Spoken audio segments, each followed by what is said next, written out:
Assalamualaikum warahmatullahi wabarakatuh.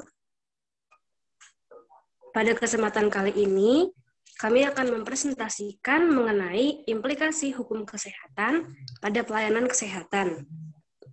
Kelompok kami yang pertama ialah Stella Elsa Diapana, kemudian Sylvia Ati Cahyani, Taufik D. Kurniawan, Trisha Afila Juslin, dan Ulfa Nidau Solihah.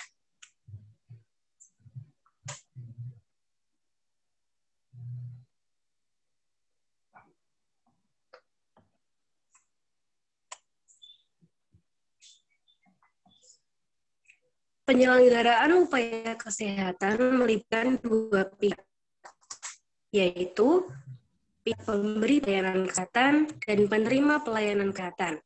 Disinilah terjadi suatu hubungan hukum berupa transaksi terapeutik atau perjanjian penyembuhan antara dua belah pihak.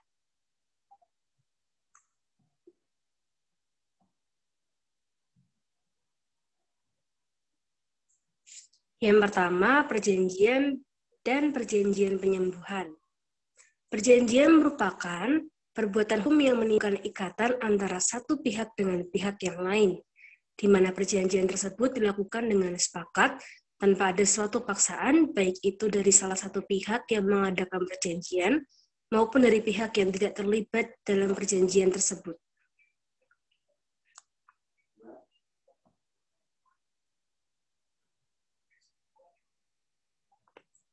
Pasal 1313 KUH. Perjanjian merupakan perbuatan hukum menimbulkan ikatan antara satu pihak dan pihak yang lain, di mana perjanjian tersebut dilakukan dengan sepakat tanpa ada suatu paksaan, baik itu dari salah satu pihak yang mengadakan perjanjian maupun dari pihak yang tidak terlibat dalam perjanjian tersebut.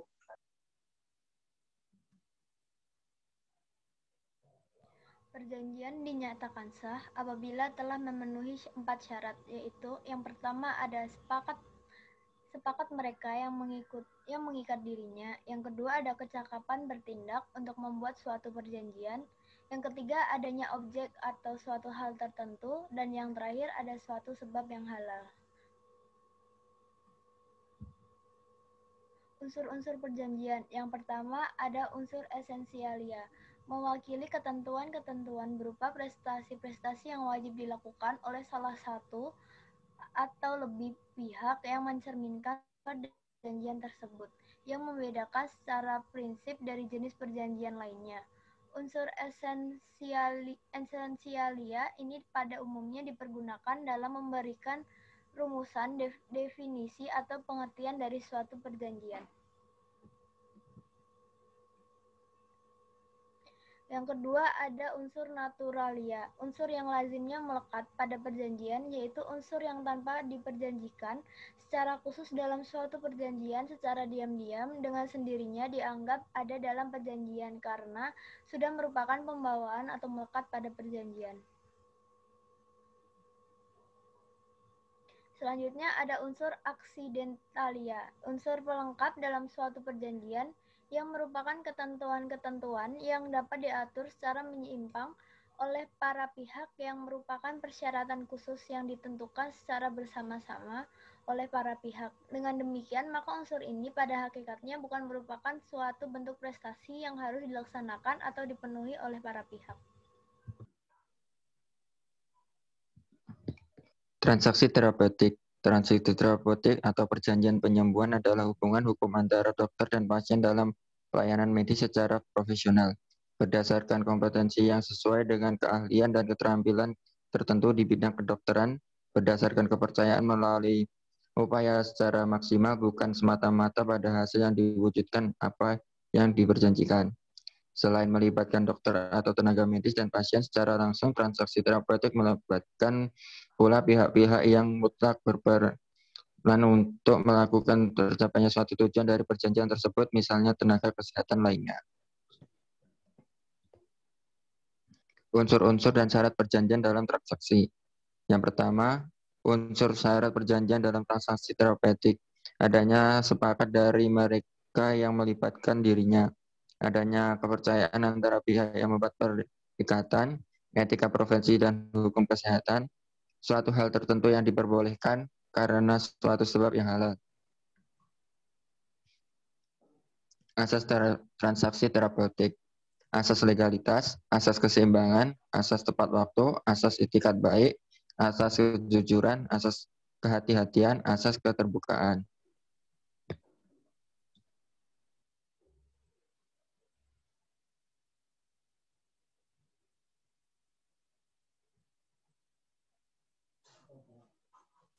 Informed consent.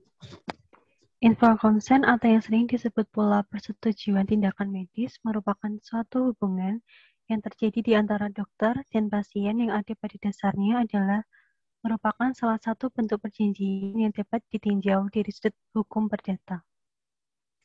Pasien harus memahami dan mempunyai informasi yang cukup untuk mengambil keputusan mengenai perawatan terhadap dirinya dan persetujuan atas perawatan terhadapnya diberikan oleh pasien baik secara lisan atau tertulis, secara eksplisit maupun implisit. Informed consent adalah persetujuan atau izin oleh pasien atau keluarga yang berhak kepada dokter untuk melakukan tindakan medis atas dirinya. Setelah kepadanya oleh dokter yang bersangkutan diberikan informasi atau penjelasan yang lengkap tentang tindakan itu. Mendapat penjelasan lengkap itu adalah salah satu hak pasien yang diakui oleh undang-undang, sehingga dengan kata lain, informed consent adalah persetujuan setelah penjelasan.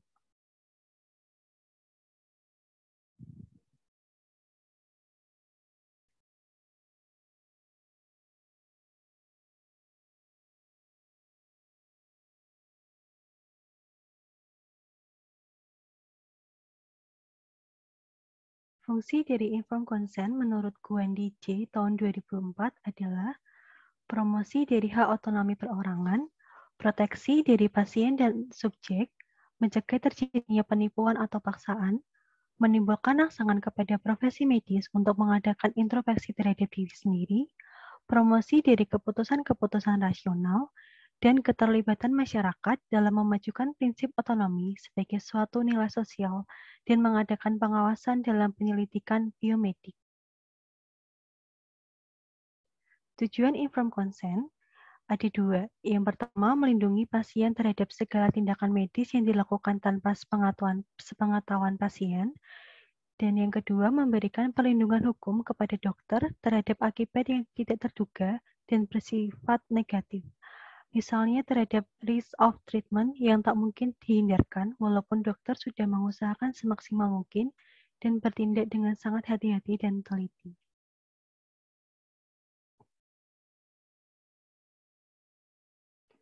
Bentuk informed consent ada dua. Yang pertama, implied consent dianggap diberikan. Umumnya implied consent diberikan dalam keadaan normal. Artinya dokter dapat menangkap persetujuan tindakan medis tersebut dari isyarat yang diberikan atau dilakukan pasien. Demikian pula pada kasus emergensi, sedangkan dokter memerlukan tindakan segera sementara pasien dalam keadaan tidak bisa memberikan persetujuan dan keluarganya tidak ada di tempat, maka dokter dapat melakukan tindakan medik terbaik menurut dokter. Kemudian yang kedua, express consent dapat dinyatakan secara lisan maupun tertulis dalam tindakan medis yang bersifat invasif dan mengandung resiko. Dokter sebaiknya mendapatkan persetujuan secara tertulis atau yang secara umum dikenal di rumah sakit sebagai surat izin operasi.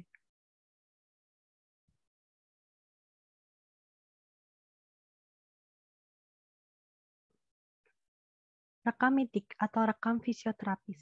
Berkas rekam medik adalah milik sarana pelayanan kesehatan dan isi rekam medik adalah milik rekam medik. Bentuk ringkasan rekam medik dapat diberikan, dicatat atau dikopi oleh pasien atau orang yang diberi kuasa atau persetujuan tertulis pasien atau keluarga pasien yang berhak untuk itu. Namun boleh tidaknya pasien mengetahui isi rekam medik tergantung kesanggupan pasien untuk mendengar informasi mengenai penyakit yang dijelaskan oleh dokter yang merawatnya.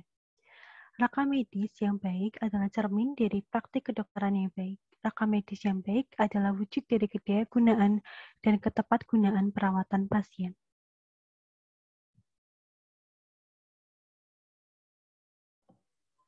Kemudian ada jenis-jenis rekam medis. Yang pertama, berkas rekam medis aktif. Berkas rekam medis aktif merupakan berkas rekam medis yang masih aktif digunakan di sarana pelayanan kesehatan seperti rumah sakit dan masih tersimpan di tempat penyimpanan berkas rekam medis. Yang kedua itu ada berkas rekam medis inaktif. Berkas rekam medis inaktif merupakan berkas rekam medis yang jika telah disimpan minimal selama 5 tahun di unit kerja rekam medis, yaitu sejak tanggal terakhir pasien tersebut dilayani pada sarana pelayanan kesehatan atau 5 tahun setelah meninggal dunia.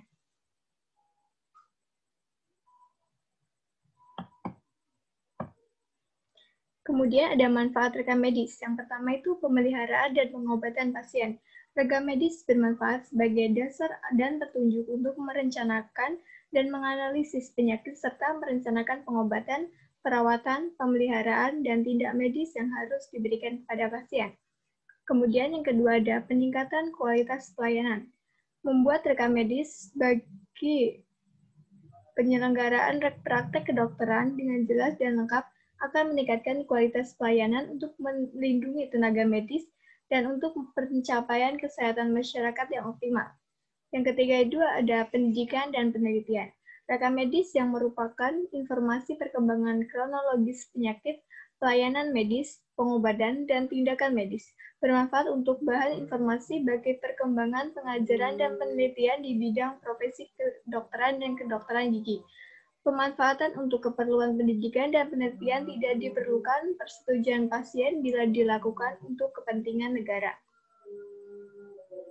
Kemudian ada pembiayaan. Rekam medis dapat dijadikan petunjuk dan bahan untuk menetapkan pembiayaan dalam pelayanan kesehatan pada sarana kesehatan. Catatan tersebut dapat dipakai sebagai bukti pembiayaan kepada pasien. Kemudian ada data statistik kesehatan. Rekam medis dapat digunakan sebagai bahan statistik kesehatan khusus untuk mempelajari perkembangan kesehatan masyarakat dan untuk menentukan jumlah penderita pada penyakit-penyakit tertentu. Dan yang terakhir itu ada pembuktian masalah hukum, disiplin, dan etik. Rekam medis merupakan alat bukti tertulis utama, sehingga bermanfaat dalam proses penegakan hukum, disiplin kedokteran dan kedokteran gigi, dan penegakan etika kedokteran dan etika kedokteran gigi.